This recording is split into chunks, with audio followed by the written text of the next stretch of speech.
Jack Thompson gripped the steering wheel of his yellow cab, the dashboard clock mocking him with 2:17 a.m. Another long night hauling passengers through Manhattan's neon-lit chaos.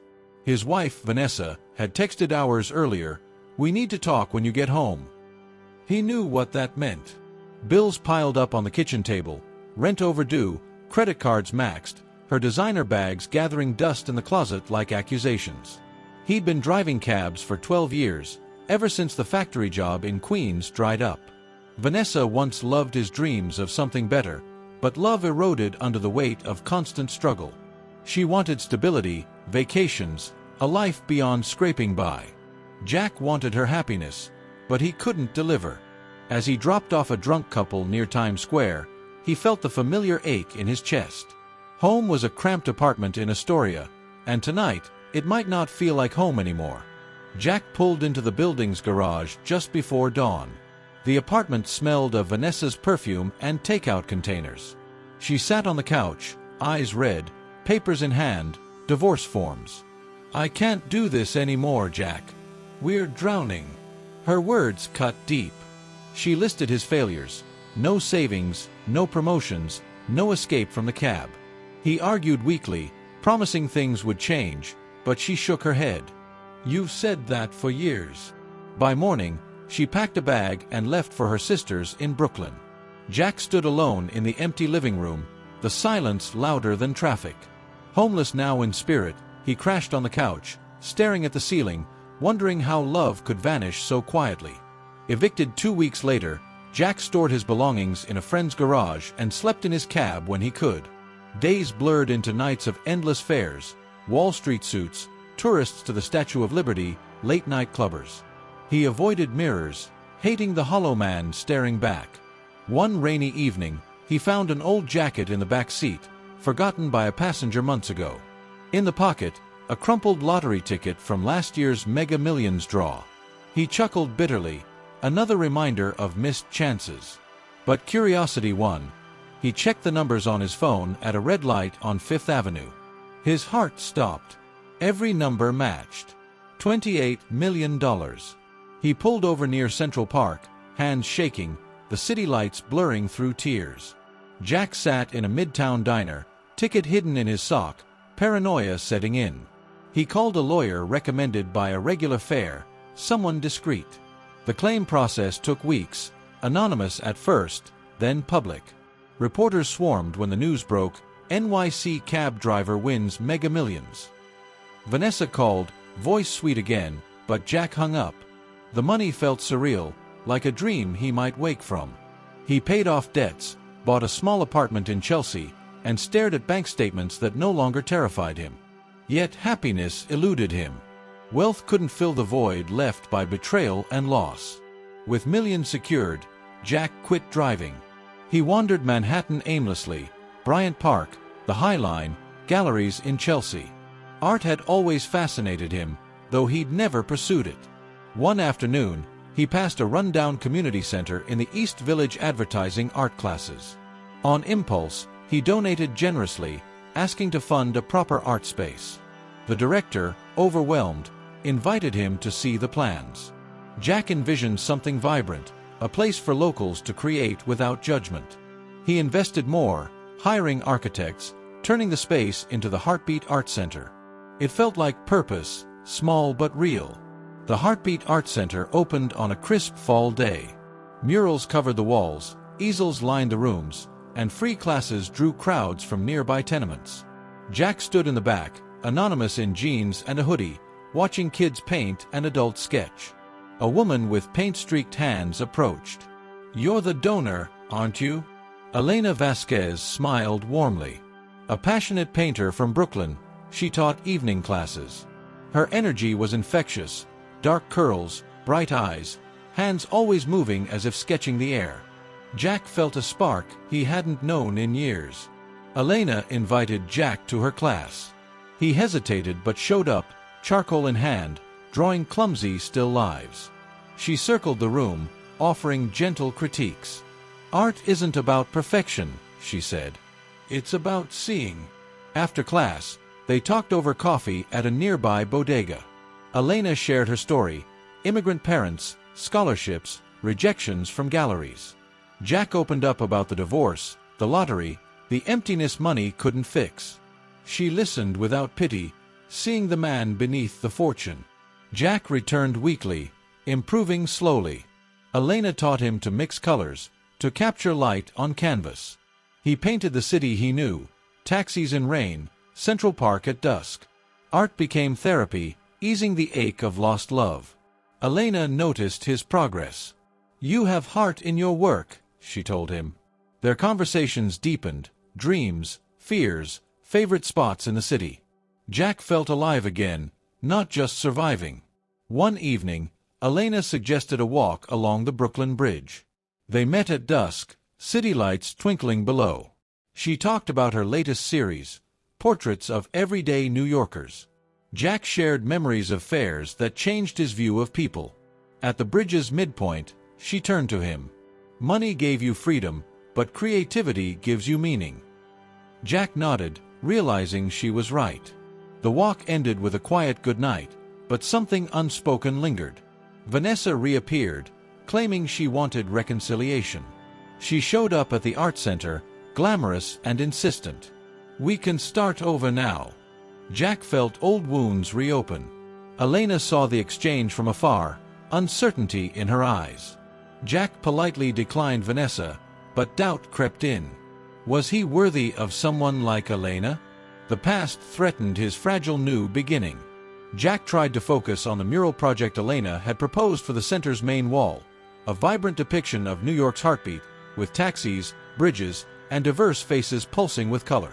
He arrived early, rollers and trays ready, but his mind kept drifting to Vanessa's unexpected visit. She had lingered outside the entrance, mascara-streaked, insisting they talk for old time's sake. He had sent her away politely, yet her perfume lingered like guilt. Elena noticed his distraction immediately. "You okay?" she asked, dipping her brush into cobalt blue. Jack forced a smile and nodded, but she didn't press. Instead, she handed him a roller and guided his hand in long, sweeping strokes. Working side by side felt grounding. By the end of the session, the base layer glowed, and Jack felt the knot in his chest loosen slightly. Elena's quiet presence was already becoming his anchor. After the last students left, Jack and Elena stayed to clean brushes and wipe palettes. Moonlight spilled through the tall windows, turning paint splatters on the floor into silver constellations. They talked softly about childhood dreams, hers of painting in Paris, his of owning a yellow cab company that treated drivers fairly. "You still could," Elena said, rinsing a brush. "The money's there." Jack laughed, the sound surprising him. "Maybe. But right now, this feels better than any empire." She looked up, eyes catching the light, and for a moment neither spoke. The silence wasn't awkward, it was full. When they locked up and stepped into the cool East Village night, Jack walked her to the subway. At the top of the stairs she turned. "See you tomorrow." He nodded, heart thudding louder than the approaching train. The following week brought an open studio night. Locals wandered in, sipping cheap wine from plastic cups, admiring student work. Jack stood near his own small canvas, a rainy night on 42nd Street, headlights bleeding into puddles. Elena appeared beside him. "That's beautiful," she murmured. "You captured loneliness and hope at the same time." Her praise warmed him more than he expected. Later, as the crowd thinned, she asked if he wanted to grab a late slice at a nearby pizzeria. They sat in a red vinyl booth, grease-stained napkins between them, laughing over terrible first-date stories from their pasts. When their hands brushed reaching for the same slice, neither pulled away quickly. The city hummed outside, but inside that booth, time felt slower, sweeter. Vanessa showed up at Jack's Chelsea apartment unannounced, designer coat draped over her arm like armor. "I saw the news about the art center," she said, stepping inside without invitation. "You're doing good things, Jack. We could do them together." Her voice was honeyed, but her eyes scanned the sparse furniture, calculating. Jack felt anger rise, then pity. "We're done, Vanessa. You made that clear." She teared up, claiming she'd been scared, immature. He listened, then gently ushered her out. After she left, he texted Elena, "Rough night. Coffee tomorrow." Her reply came instantly, "I'll bring the good stuff. Hang in there." The simple words steadied him more than any lawyer ever could. Elena suggested they paint together outside the center for a change, plein air along the Hudson River. They set up easels near the piers at sunset, the water turning molten gold. Jack struggled with the shifting light, but Elena coached him patiently, showing how to layer warm over cool tones.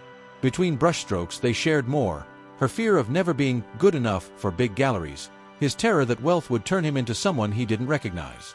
As the sky darkened, Elena set her brush down. "You're not that guy, Jack. You're building something real here." He met her gaze. "Because of you." The admission hung between them, fragile and true. One crisp Saturday, Elena dragged Jack to the High Line for inspiration. They walked the elevated park hand in hand, tentative at first, then natural. Street performers played jazz below. Couples snapped photos of wildflowers growing between old rails. At a quiet bench overlooking the Hudson, Elena stopped. "I like this," she said softly. "Us." Jack's pulse raced. He turned to her, cupped her face gently, and kissed her. It was slow, searching, tasting of coffee and possibility. When they parted, she smiled against his lips. "Took you long enough." They stayed there until the lights came on, wrapped in each other and the city's endless glow. Their official first date was simple: dinner at a small Italian place in the West Village. Jack arrived early, palms sweaty, rehearsing conversation starters. Elena walked in wearing a deep green dress that made her eyes look like summer leaves. Over pasta and Chianti they talked about everything and nothing. Favorite movies, worst jobs, secret hopes. Jack confessed he still checked the backseat of cabs in his dreams. Elena admitted she sometimes painted over finished canvases because she doubted her worth. By dessert they were laughing, knees touching under the table. When he walked her home, the goodbye kiss lasted longer, deeper. Jack floated back to Chelsea feeling lighter than he had in years. A local news station ran a feature on the Heartbeat Art Center and its mysterious millionaire founder. Suddenly reporters camped outside, microphones ready. Jack hated the attention. Elena shielded him, deflecting questions with charm. "He's just a guy who believes in art," she told one persistent journalist. Privately, though, the scrutiny unnerved her. "What if they dig into your past?" "Into us?" she asked one night. Jack pulled her close. "Let them. I'm not hiding anymore." Still, the headlines, "Lottery winner's new life, art or distraction," stung. They agreed to keep things low-key for a while. To reclaim their space, Jack and Elena started a joint painting, a massive 6-by-8-foot canvas of the Brooklyn Bridge at twilight, symbolizing connection. They worked late into the night, music low, paint flying. When they stepped back, exhausted and speckled, the piece felt alive. "That's us," Elena whispered, pointing to two tiny figures holding hands on the bridge. Jack kissed her temple. "Yeah, that's us." Hanging it in the center's main gallery felt like making their relationship public without saying a word. Visitors paused longer at that painting than any other. Vanessa tried one last time, sending a long email filled with memories and regrets. Jack read it once, then deleted it. He showed Elena the message first: "No secrets." She read quietly, then hugged him. "You don't owe her anything." "Not anymore." That night they stayed at Elena's tiny Brooklyn walk-up, windows open to the autumn air. They talked until dawn about the future, expanding the center, maybe traveling, definitely more painting together. Jack realized he wasn't just surviving anymore. He was choosing joy every day. And Elena was the reason it felt possible. The leaves had turned fiery orange and red across Manhattan, and Jack suggested they spend a Saturday wandering the Soho galleries. Elena agreed instantly, her excitement infectious. They started at a small contemporary space on Prince Street, where abstract canvases exploded with color. Elena lingered longest in front of a piece that reminded her of the Hudson at dusk. Jack watched her more than the art, marveling at how her face softened when something moved her. They stopped for espresso at a corner cafe, sitting outside under striped awnings. Conversation flowed easily. Favorite artists, dream exhibitions, the way certain colors felt like emotions. Jack reached across the tiny table and laced his fingers through hers. "I never thought I'd feel this settled," he admitted. Elena squeezed his hand. "You're not settled. You're awake." The word landed like truth, and for the rest of the afternoon they walked hand in hand, window shopping and stealing kisses between doorways. Jack surprised Elena with a weekend rental in East Hampton, a modest beach house, nothing ostentatious. They drove out on a Friday evening, windows down, jazz playing low on the radio. The city fell away mile by mile until salt air replaced exhaust fumes. Saturday morning they walked the empty beach, barefoot in the cold sand. Elena sketched driftwood and waves while Jack built a small fire pit. That night they cooked pasta with seafood from the local market, drank too much wine, and danced barefoot in the living room to an old playlist. When they finally collapsed onto the couch, Elena rested her head on his chest. "This feels dangerous," she whispered. "Feeling this happy." Jack kissed the top of her head. "Then let's be dangerous together." Elena received an email from a prestigious Chelsea gallery. Polite, professional, devastating. "We appreciate your submission but feel your work does not align with our current vision." She stared at the screen in her Brooklyn apartment, tears welling. Jack found her curled on the sofa when he arrived with takeout. He didn't try to fix it with platitudes. Instead he sat beside her, let her cry, then pulled out his phone and showed her the Heartbeat Art Center's growing waitlist for her classes. "They don't get to decide your worth," he said quietly. "You do. And every person who walks through those doors already knows it." She wiped her eyes, managed a small smile. "You're getting good at this pep talk thing." They spent the evening planning her next series, bolder, more personal. Rejection hurt, but it didn't break her. One stormy Thursday, thunder rattling the windows of Elena's walk-up, they lay in bed listening to rain hammer the roof. Jack traced circles on her back and finally asked the question that had been gnawing at him. "Do you ever worry about the money? That people will think that's why you're with me?" Elena rolled over to face him, eyes steady in the dim light. "I worry you'll think I'm only here because you gave me a place to teach. But then I remember how you look at my terrible first sketches like they're masterpieces. That's not money. That's you." She kissed him slowly. "I'm here for the man who still checks the back seat out of habit, not the bank account." The storm raged outside, but inside, something settled permanently between them. A tabloid ran a blurry photo of them kissing on the high line with the headline, "Lottery King's New Muse, From Cab to Canvas." Reporters started calling the art center, asking invasive questions about Elena's background and their relationship timeline. Jack felt protective rage, Elena felt exposed. They held an emergency meeting with the center's small staff. "We don't owe anyone our story," Elena said firmly. Jack nodded. "But we can control what we share." They released a simple statement through the center's website, a photo of the collaborative Brooklyn Bridge painting and a short paragraph about community, creativity, and second chances. The frenzy died down after a week, but the experience left them both more guarded and closer. With the center thriving, Jack proposed a second location in Harlem. Elena lit up at the idea. More space for youth programs, evening open studios, even a small performance area for poets and musicians. They spent weekends scouting buildings, meeting with community leaders, sketching floor plans on napkins. One evening, sitting on scaffolding in the half-finished Harlem space, Elena turned to him. "This is bigger than us now." Jack smiled. "Good. I want it to outlast us." They sealed the moment with a paint-streaked kiss, the smell of fresh plaster and possibility all around them. Elena's parents visited from Brooklyn for the first time since Jack entered the picture. Her mother eyed the expensive watch he wore, a gift from a grateful board member, with suspicion. Her father asked blunt questions about intentions.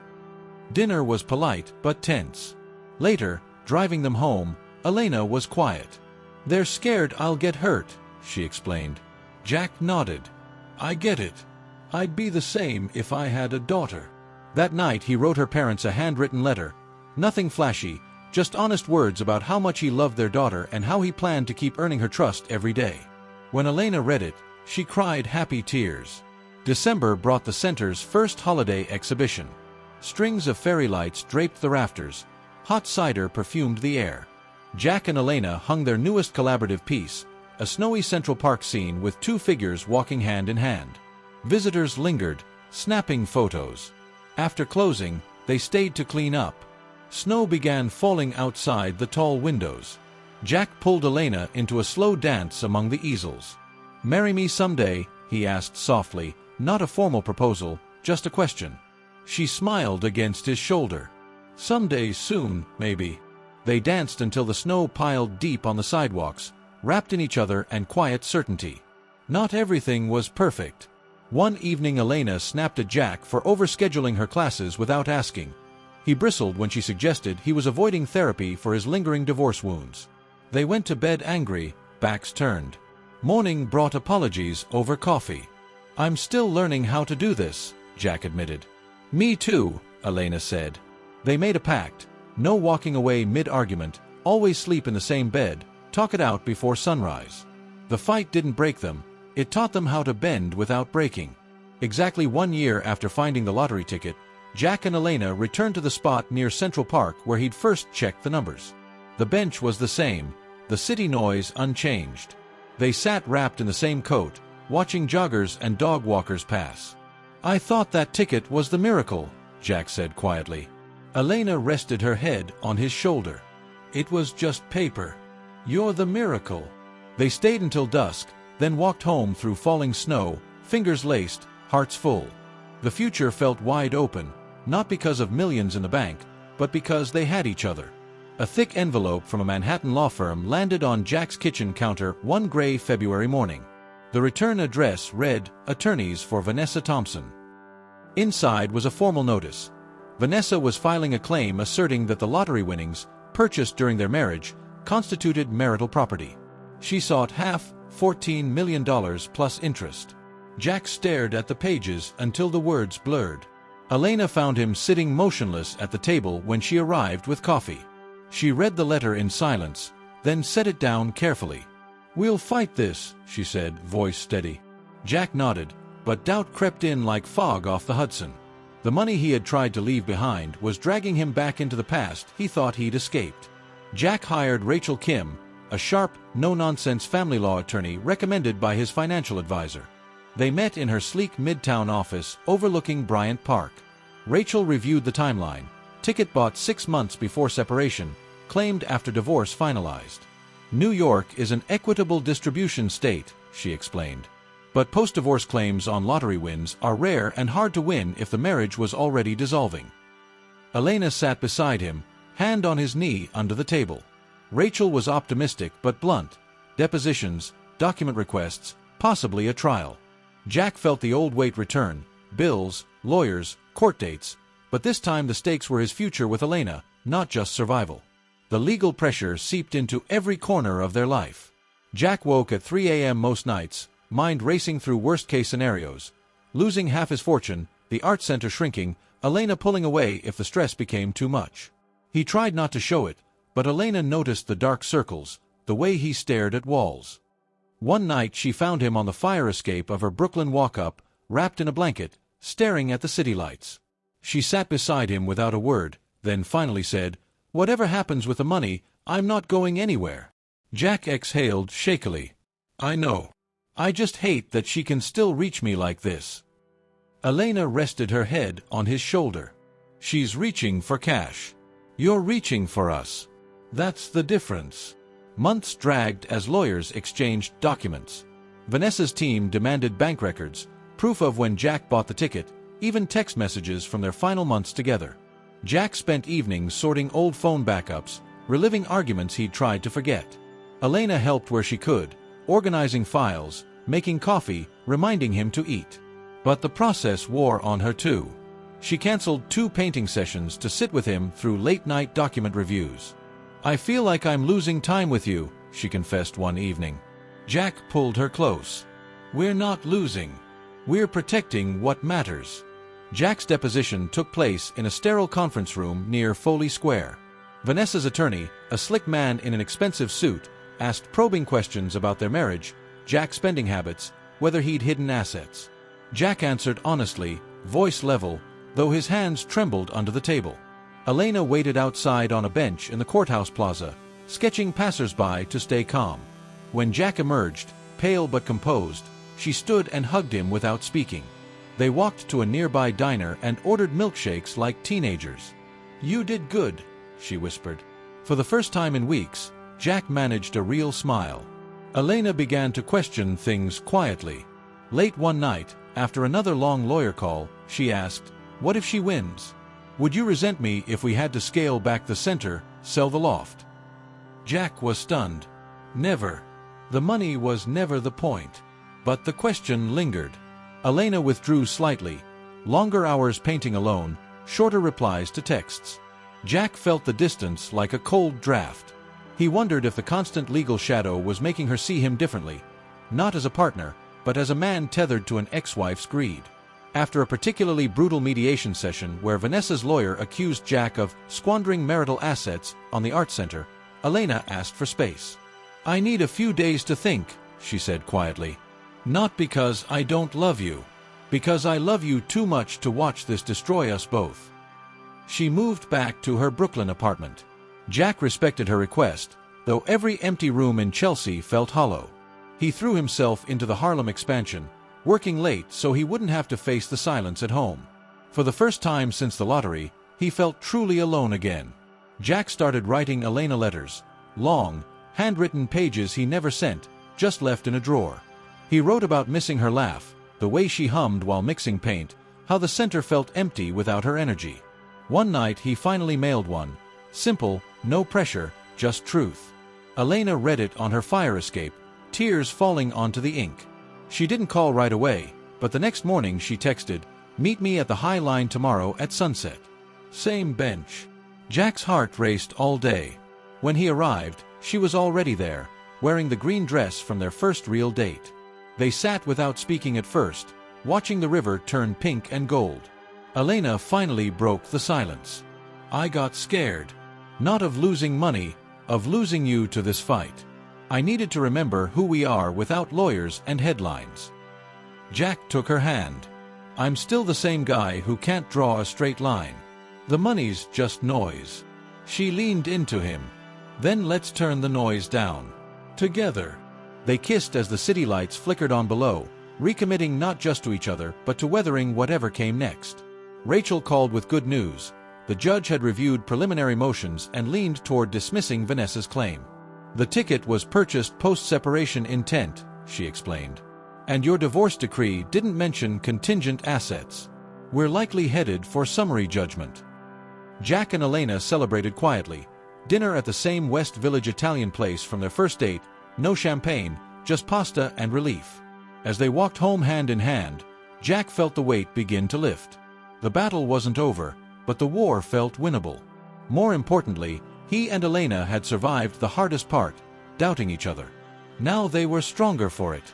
With the court battle still looming but momentum shifting in their favor, Jack decided words alone wouldn't be enough to heal the small fractures the separation had left. He began small, deliberate gestures. One morning Elena woke to find a single white rose and a fresh sketchpad on her Brooklyn doorstep. No note, just her favorite brand of charcoal tucked inside. Another evening he showed up at her studio with takeout from the Ethiopian place she loved, sat quietly on a stool while she painted, content to hand her brushes when she reached without being asked. These weren't grand declarations. They were proof he was listening, remembering, showing up. Elena noticed every one. She started leaving little painted postcards in his Chelsea apartment, tiny studies of their favorite places, the High Line bench, the river at sunset, two hands almost touching. Neither spoke about the gestures directly, but the air between them softened, grew warmer. Trust rebuilt itself brushstroke by brushstroke. Jack worked in secret with the Heartbeat Art Center's small events team. He rented a modest gallery space in Chelsea for one night only. No press release, no big announcement. He titled it simply, Elena, New Work. He gathered every piece she'd created in the last year that she had deemed not ready or hidden in her studio. Landscapes, portraits of center kids, abstract studies of light on water. He framed them himself, hung them with care, and invited only the people who mattered, her students, her parents, close friends from the center, and a few gallery owners who had quietly admired her teaching. On opening night, he blindfolded Elena and led her inside. When he removed the cloth, she gasped. The walls glowed with her colors. Tears filled her eyes as she turned to him. "You did this." Jack nodded. "You deserve to be seen. Not because of me, because of you." That night, for the first time, strangers bought her work. She sold 3 pieces. More importantly, she began to believe her art belonged in the world. To celebrate the exhibit's quiet success, Jack rented a small cabin in the Catskills for a long weekend. No phones, no lawyers, just them, the woods, and canvas. They arrived in early spring. Dogwood trees were just beginning to bloom. They set up easels on the porch overlooking a lake still glassy from winter melt. They painted side by side for hours, Elena capturing the soft greens and purples of new growth, Jack attempting, and mostly failing, to render reflections on water. In the evenings they cooked simple meals, read aloud from dog-eared novels, made love slowly with the windows open to cricket song. One afternoon, hiking a narrow trail, Elena stopped and turned to him. "This is what I want forever," she said. "Not the money. This." Jack kissed her knuckles. "Then forever starts now." Rachel called on a Tuesday afternoon while Jack and Elena were unpacking groceries in Chelsea. "Summary judgment granted," she said. Vanessa's claim dismissed. The court found no basis for reopening the marital estate post-divorce. Jack put the phone on speaker so Elena could hear. Relief hit them like a wave.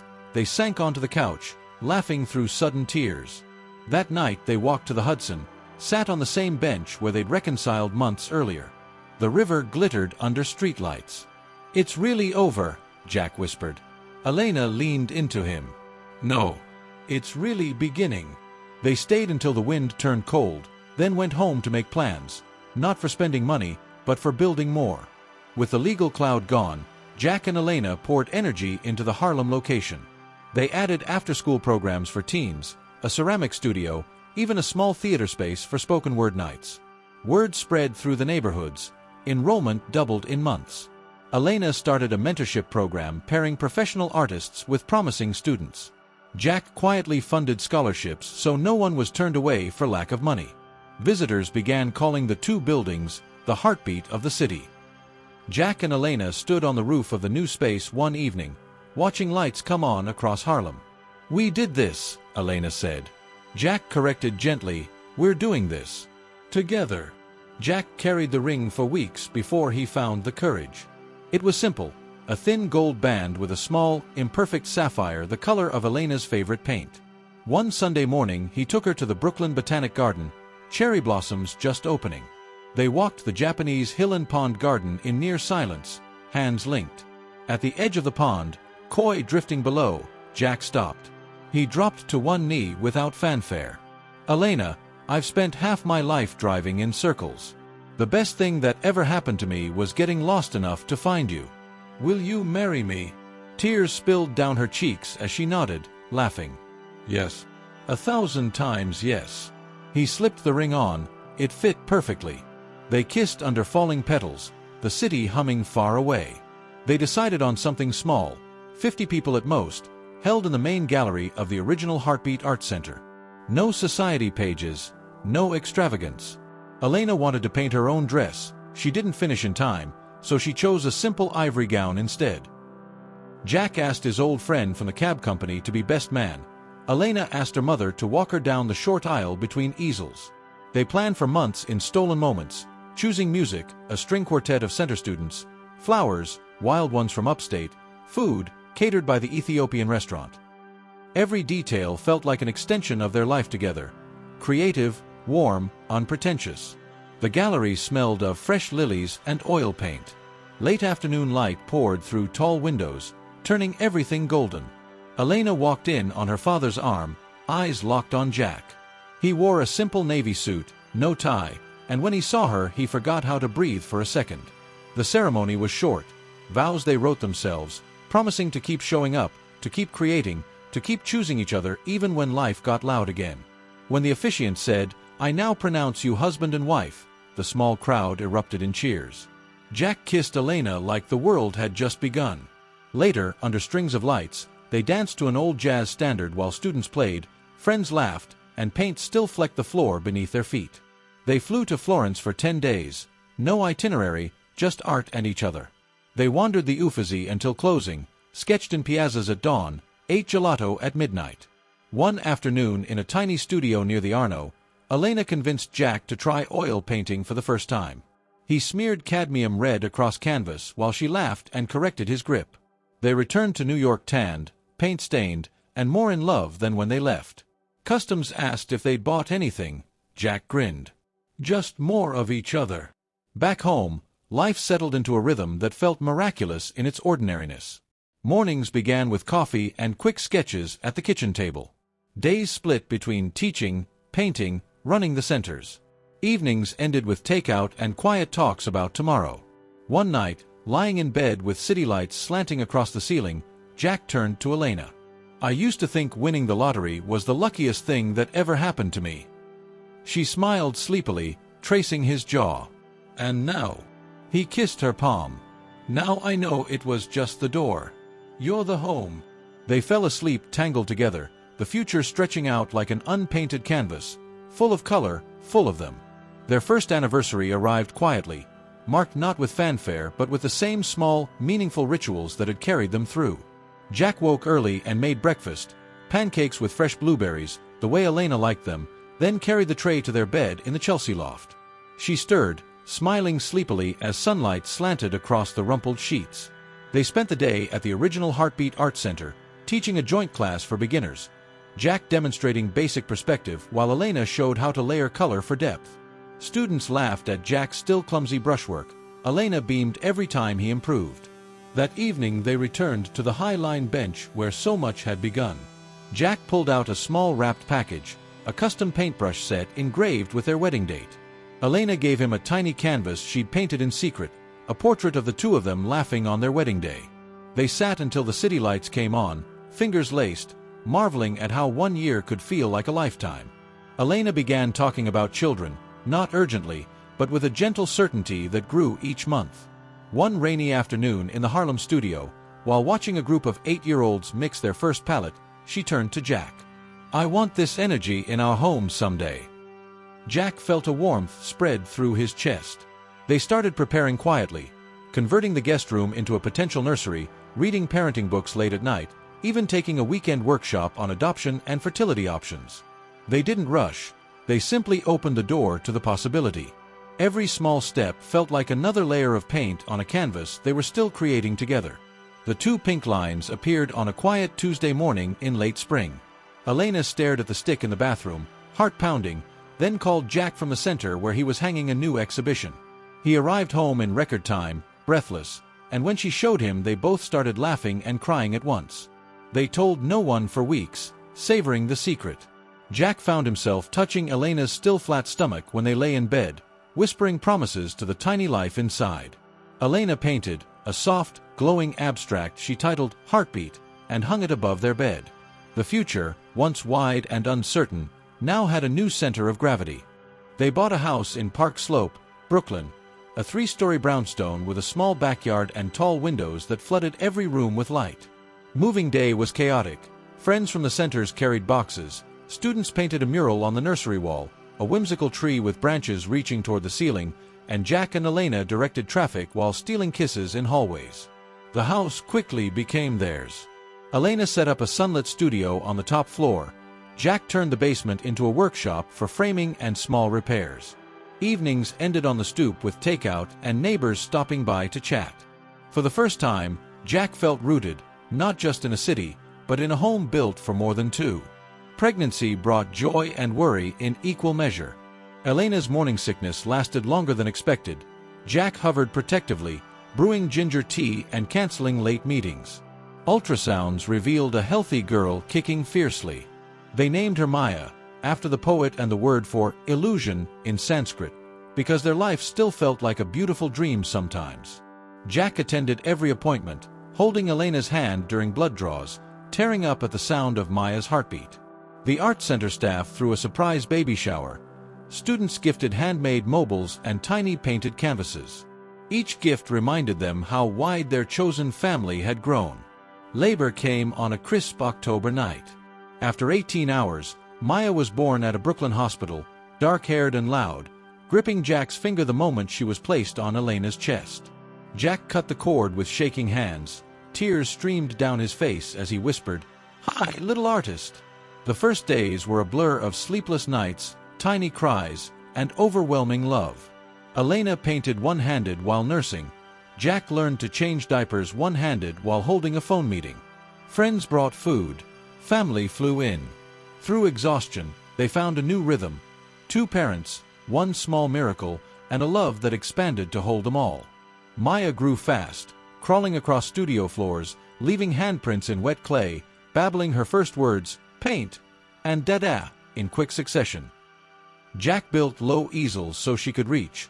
Elena let her smear colors on butcher paper taped to the walls. The centers adapted too. A toddler art hour became the most popular class. Maya toddled among older kids, handing out brushes like treasures. Jack and Elena watched her with wonder, sometimes catching each other's eye across a crowded room and smiling the same thought. This is what we were always meant to find.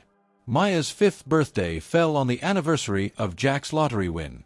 They celebrated at the original Heartbeat Art Center. Cupcakes shaped like paintbrushes, a bounce house in the courtyard, every student invited. Maya wore a tiny apron and led a group finger painting session with the seriousness of a master. That night, after guests left and Maya slept between them, Jack and Elena sat on the roof deck overlooking Brooklyn. 15 years since that ticket, Jack said quietly. Elena rested her head on his shoulder. And every day since has been better than the one before. The Heartbeat Art Centers had grown to 4 locations across the boroughs, each offering free classes, scholarships, and community exhibitions. Jack and Elena stepped back from daily operations, mentoring new directors while focusing on their own work and Maya's childhood. Maya, now 10, had her first solo exhibit at the Harlem Space. Small landscapes and portraits, bold and full of feeling. Critics called her a natural. She called herself Mom and Dad's apprentice. Watching her cut the ribbon, Jack felt tears prick his eyes. Everything they had built, love, art, family, was alive in her. Years later, Jack and Elena stood in their Park Slope living room, canvases leaning against every wall, Maya now a teenager sketching in the corner. The Heartbeat Art Centers had become institutions, endowed, thriving, changing lives block by block. Jack looked at Elena, paint still flecked in her hair, laugh lines deeper but eyes as bright as ever, and smiled. I thought millions were the jackpot.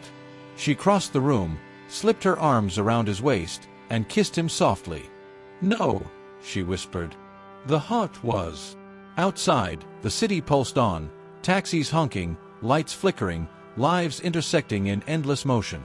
Inside, they had built something quieter and more enduring, a life filled with love, creativity, and the daily miracle of choosing each other again and again. True riches, indeed, came from the heart.